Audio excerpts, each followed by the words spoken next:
14 साल का देवर बहुत खुश था। मैंने हमेशा उसे अपना छोटा भाई समझा था और वह भी मुझे भाभी माँ कहकर पुकारता था।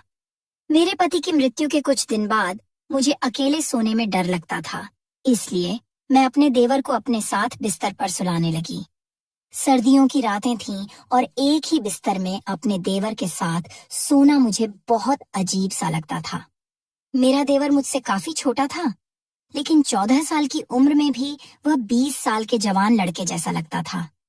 मेरे पति की मृत्यु के बाद मैंने बहुत मुश्किल से गुजारा किया था, लेकिन मैं कब तक इस तरह जीविका चलाती।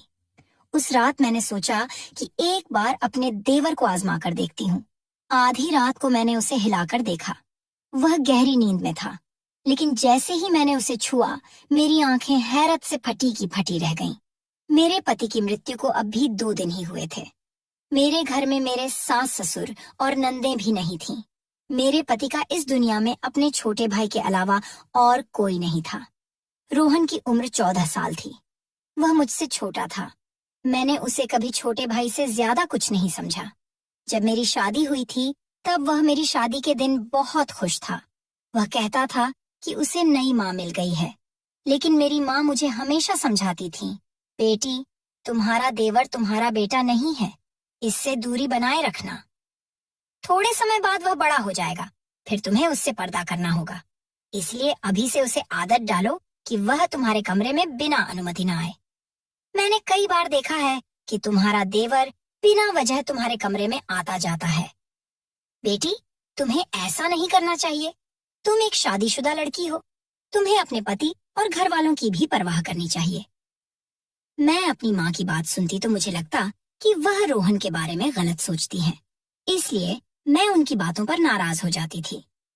लेकिन जब मैं बेसहारा हो गई, मेरे पति इस दुनिया से चले गए, तो मेरी आंखों से आंसू बह रहे थे। मैं सोच भी नहीं सकती थी कि वह मुझे अपने 14 साल के भाई के साथ छोड़कर चले जाएंगे। मेरी जिंदगी मुश्किल में पड़ गई थी। रो रो कर मेरा बुरा हाल था। रात के 12 बजे गए थे। मेरा देवर रोहन अभी तक घर नहीं आया था। शायद वह अपने भाई के रिश्तेदारों के साथ व्यस्त था। मेरा दिल इस बात से संतुष्ट था कि अगर वह घर नहीं आता तो यह अच्छी बात है, क्योंकि अगर वह घर आ जाता तो मुझे असहज महसूस होता। मुझे बार बार अपनी माँ की बातें याद आ रही थीं। तभी इस बड़े घर के दरवाजे पर दस्तक हुई। मेरा दिल उछल कर गले में आ गया। मैंने सोचा, पता नहीं कौन होगा, लेकिन बाहर से रोहन की आवाज आई, भाभी, दरवाजा खोलो, मैं हूँ। मैंने डरते डरते दरवाजा खोला। आज ये घर मुझे जंगल जैसा लग रहा था। रोहन मुझे एक छोटा सा भेड़िया लग रहा था। पता नहीं क्यों मैं उसके बारे में इतना बुरा सोचने लगी थी। भाभी, आपने खाना खाया? उसने मासूमियत से पूछा। उसकी नजरें झुकी हुई थीं और उसके हाथ में एक थैली थी। थैली में चावल थे जो होटल से लाए हुए लग रहे थे। उसने एक प्लेट में चावल डाले और मेरे सामने रख दिए।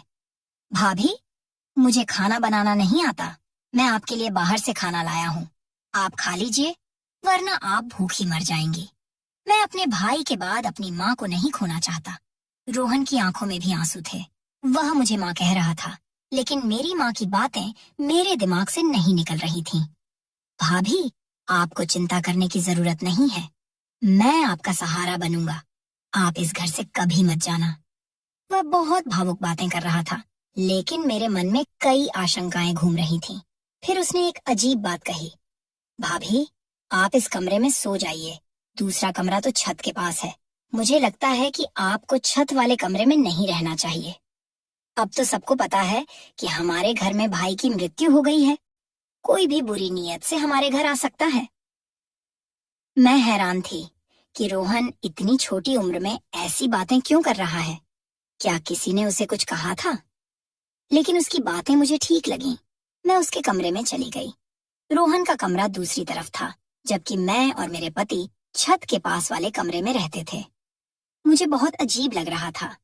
आज पहली बार मैं अपने कमरे के अलावा किसी और के कमरे में आई थी। लेकिन जो कुछ मैंने रोहन के कमरे में देखा, उसने मेरी आंखें फटी की फटी रहने पर मजबूर कर दी। कमरे का दरवाजा बंद करते ही मेरी नजर एक ऐसी चीज पर पड़ी जिसने मेरे होश उड़ा दिए।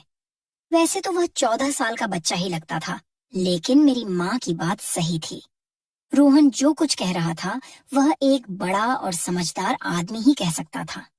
उसके कमरे में मेरा जेवर देखकर मेरा दिल खटक उठा था। मैंने उसे तालों में छुपा कर रखा था, लेकिन यह सब रोहन के हाथ कैसे लग गया, ये बहुत अजीब बात थी। मैंने सोचा कि सुबह होते ही मैं उससे इस बारे में सवाल करूंगी, लेकिन उस वक्त मुझे बहुत नींद आ रही थी। मैंने दरवाजे को अंदर से अच्छी तरह बंद कर लिया और सोने की तैयारी करने लगी। पता नहीं क्यों मुझे बहुत नींद आ रही थी। हालांकि पिछले 2 दिनों से मुझे नींद नहीं आई थी, लेकिन आज मुझे लग रहा था कि जैसे रोहन के लाए चावल खाने से मेरी आंखों पर नींद छा रही थी। मैंने सोचा कहीं चावल में कुछ तो नहीं मिला, लेकिन मुझे सोचने का मौका ही नहीं मिला। जब मेरी आंख खुली तो सुबह के 10 बजे थे। मैं हैरान थी कि मुझे आज इतनी नींद कैसे आ गई। पिछले 2 दिनों से मुझे बिल्कुल नींद नहीं आई थी, लेकिन आज चावल खाने के बाद मेरी आंखें ऐसी बंद हुईं जैसे किसी को शराब पिला दी हो। मैं हैरान थी, ऐसा तो नहीं होना चाहिए था। मेरे मन में बार बार यही ख्याल आ रहा था कि कहीं रोहन के लाए चावल में कुछ मिलाकर तो नहीं दिया गया। लेकिन रोहन ऐसा क्यों करेगा? मैं आंखें मलते हुए बाहर आई तो देखा कि रोहन किचन में चाय बना रहा था। उसे देखकर मुझे बहुत बुरा लग रहा था। भाभी, आप सो गई थीं? आपको अच्छी नींद आई ना? उसने मेरी तरफ देखकर कहा। मैंने फीके लहजे में कहा, हाँ, आज मुझे बहुत नींद आई। क्यों नहीं आएगी भाभी? मैंने आपके चावल में नींद की गोली मिलाई थी। मैंने अपने दोस्त को बताया था कि मेरी भाभी को नींद नहीं आती। उसने कहा कि खाने में नींद की गोली मिला दो, इससे वह आराम से सो जाएंगी। मैं हैरान हो गई कि रोहन इतनी नीच हरकत कैसे कर सकता है। रोहन, तुम ऐसा कैसे सोच सकते हो?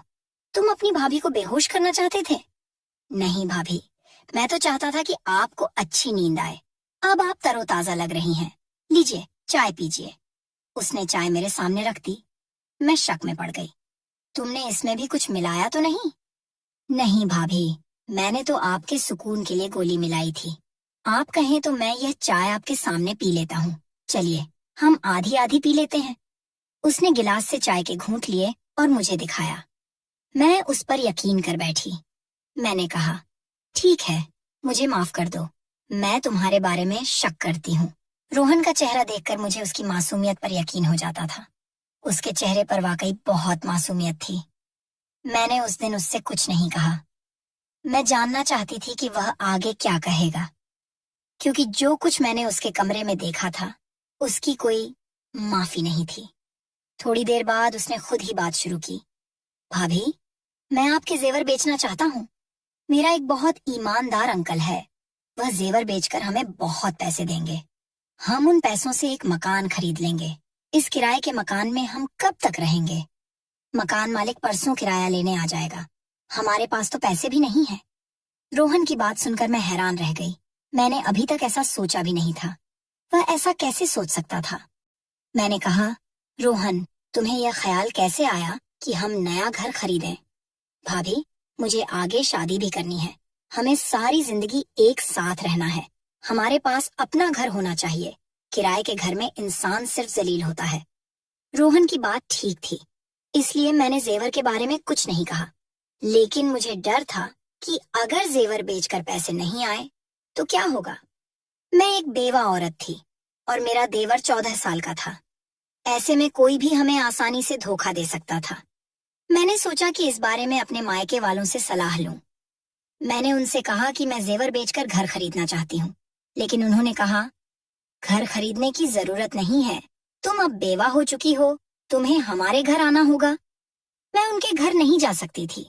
मैं जानती थी कि मेरे भाई अपनी पत्नियों के गुलाम हैं। वे अपनी बेवा बहन को कभी सहारा नहीं देंगे। जिंदगी भर उनके सहारे नहीं रहा जा सकता। यह अच्छा मौका था। मैं अपने जेवर बेचकर घर खरीद सकती थी।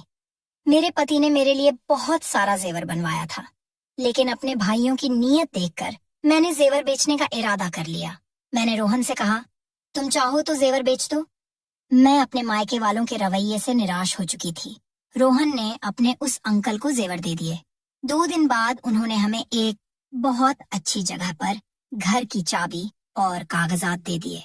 मैं इस पूरे प्रकरण पर हैरान थी। 2 दिन में इतनी जल्दी घर कैसे मिल सकता है? लोगों को घर के लिए इतना काम करना पड़ता है, कागजात, इंतकाल और बहुत कुछ।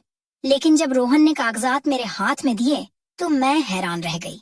वह 14 साल का था, लेकिन उसकी सोच बड़ों जैसी थी। फिर उसने एक अजीब बात कही।